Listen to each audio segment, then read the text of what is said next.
Notre amitié s'est construite à partir d'une rencontre qui a été à l'initiative d'Azdine Amimour qui a demandé à me rencontrer.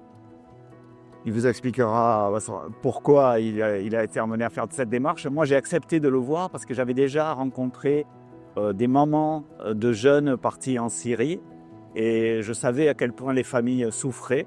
Donc, j'ai tout de suite compris pourquoi Azdine Amimour pouvait se sentir lui-même une victime de l'État islamique et de tout ce qui s'était passé.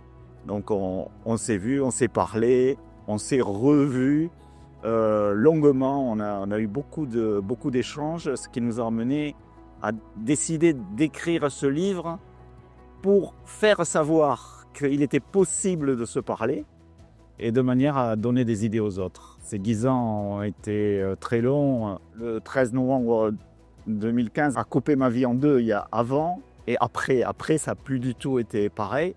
Et je me suis très vite engagé dans beaucoup d'actions. J'ai écrit, j'ai parlé aux médias, je suis allé dans les écoles, j'ai rencontré des familles. Je suis allé dans les prisons, y compris avec Azdine Amimour. On participe souvent à des programmes de prévention de la radicalisation en prison.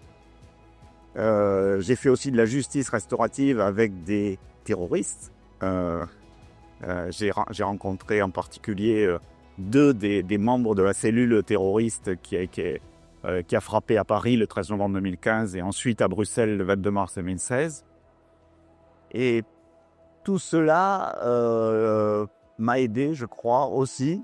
Je ne l'ai pas fait pour moi, je l'ai fait parce que je crois que c'est important de le faire.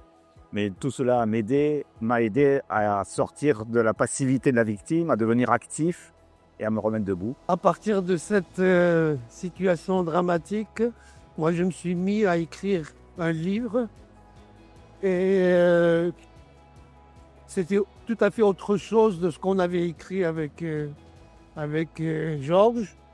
Et puis tout d'un coup, lorsque j'ai vu Georges très médiatisé à la télé, tout ça, ça m'a donné une idée de le contacter et de faire ce livre avec lui.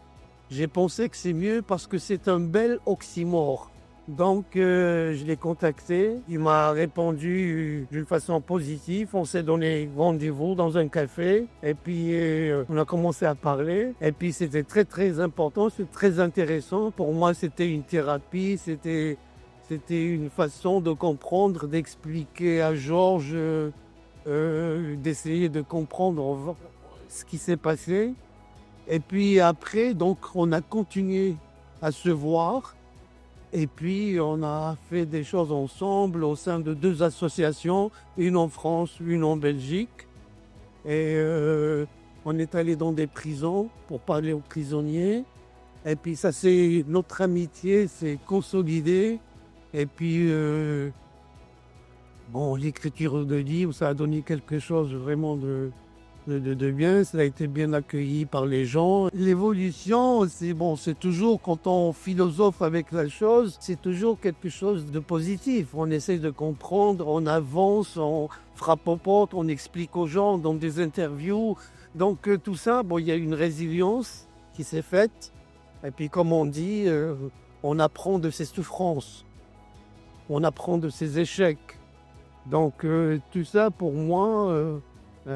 et puis avec cet événement, moi donc je connais aussi des situations vraiment très très très graves avec la guerre. J'ai vécu la guerre parce que je suis d'origine algérienne, à l'époque coloniale et tout ça. Donc ça a mûri mon état d'esprit et ma façon de voir les choses et puis ce n'est que du positif.